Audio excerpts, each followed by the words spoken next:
दोस्तों सरकार का रवैया अभी भी वी नाउ के प्रति एक कठोर ही है और वो कैसे आप लोग समझ जाओ। वी नाउ के कई इन्वेस्टर्स ने रिफंड के लिए अपने अमाउंट के लिए एप्लीकेशन डाली थी कोर्ट में सेक्शन 8 में। और उसमें जज साहब आप देख लो, जज साहब ने वो पिटीशन डिसमिस कर दिया। उन्होंने बोला बैंक पिरामिल जो था उसको और वी नाउ को और ईडी को उसमें सबमिट करने थे डॉक्यूमेंट्स वगैरह। तो उसमें जज साहब ने सीधे बोल दिया कि हमारा जो बैंक के प्रति रवैया है वो अलग है, हम उसमें हस्तक्षेप नहीं करेंगे।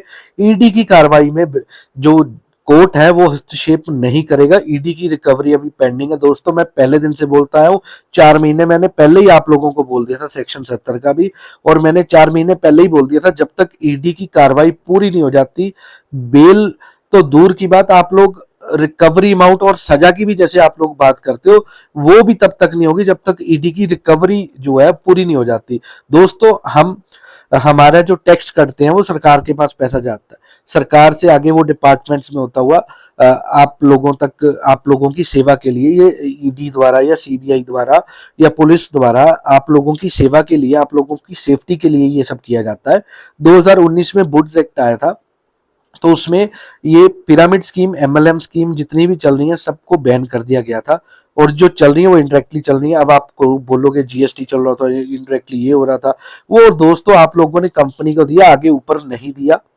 कंपनी आगे सरकार को दे रही थी नहीं दे रही थी वो कंपनी पे डिपेंड है। कंपनी तो ऑलरेडी जो ईडी ने स्कैम बोल ही दिया है।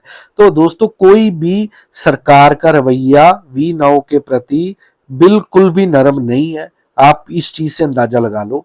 दूसरी सबसे बड़ी बात दोस्तों, बड़ी इंपॉर्टेंट बात है, अभी रिकवरी होगी तो होगी कहां से? 3578 करोड़ ये वो का स्कैम है, 1800 एज अ रेंट आ गया, 500 करोड़ मतलब अभी देखा जाए 250 करोड़, सॉरी 250 करोड़ की रिकवरी जो है अभी शेयर अटैच करके 178 करोड़ की, पहले कुल मिला के अभी 1500 करोड़ की रिकवरी, अभी 1500-1600 करोड़ की रिकवरी पेंडिंग है।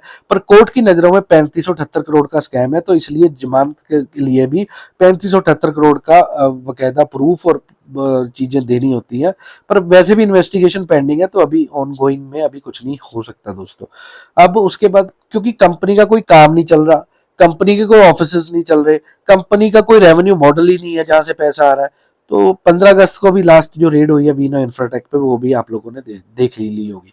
तो अब कंपनी पैसा रिकवर कैसे करेगी? ये 1500 करोड़ मतलब ईडी कंपनी से पैसा कैसे रिकवर करेगी? तो दोस्तों इसमें हो सकता है कुछ पैसा शेयर से भी निकले मेरे हिसाब से, क्योंकि 36.7% के शेयर जो कंपनी में अटैच थे डायरेक्टर्स के, वो जो है निकाल लिए थे, ईडी ने अटैच कर लिए थे। उसके अलावा 20% के आसपास जो है इंफॉर्मेशन है, मतलब जो मिल रही है कि वो अभी कंपनी के अप्लाइनर्स के हैं। अप्लाइनर्स इन द सेंस के जो टॉप मैनेजमेंट जो होती है उन लोगों के पास जो है वो शेयर पड़े हुए हैं और बेच वो सकते नहीं, ताकि बेचेंगे तो ईडी के द्वारा हो सकता है उन पे एक्शन ले लिया जाए। कम से कम 14 से 16 करोड़ के आसपास के वो शेयर जो है सुनने में आ रहा है कि अभी भी पड़े हैं लोगों के वहां पे। तो दोस्तों पहली बात ये। दूसरी बात, अगर वी नाउ इंफ्राटेक की भी बात करूं दोस्तों, वी नाउ इंफ्राटेक पे भी केसेस पड़ने शुरू हो गए हैं। जम्मू में आप देखो, जम्मू हॉस्पिटल ने चेक बाउंस का केस किया, आप ये दूसरा केस देख लो, लुधियाना में भी चेक बाउंस का केस चल पड़ा है। तो दोस्तों छोटा पैकेट बड़ा धमाका, इस चीज से आप लोगों को क्लियर हो जाएगा। मैं तो देखो दोस्तों बात सच की करूंगा, इंफॉर्मेशन की बात करूंगा।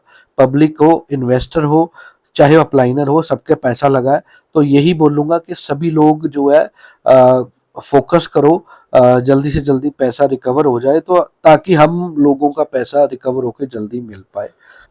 लोगों से और पैसे भी इकट्ठे किए गए थे, 500 रुपए वैल्यू हो जाएगी, 1000 हो जाएगी, एक शेयर की करोड़ों में वैल्यू हो जाएगी, ऐसा बहाना देके और पैसे भी लिए गए थे।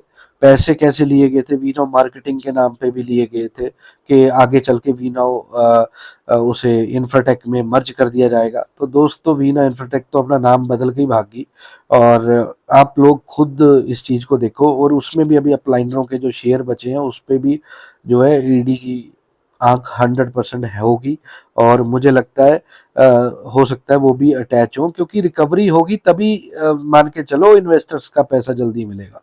तो यही वीडियो में बताना था। और सबसे ज्यादा पैसा लुधियाना में इन्वेस्टरों के शेयर्स में, प्रेफर्ड शेयरों में लगा हुआ है, ये जहां तक समझ में आ रहा है।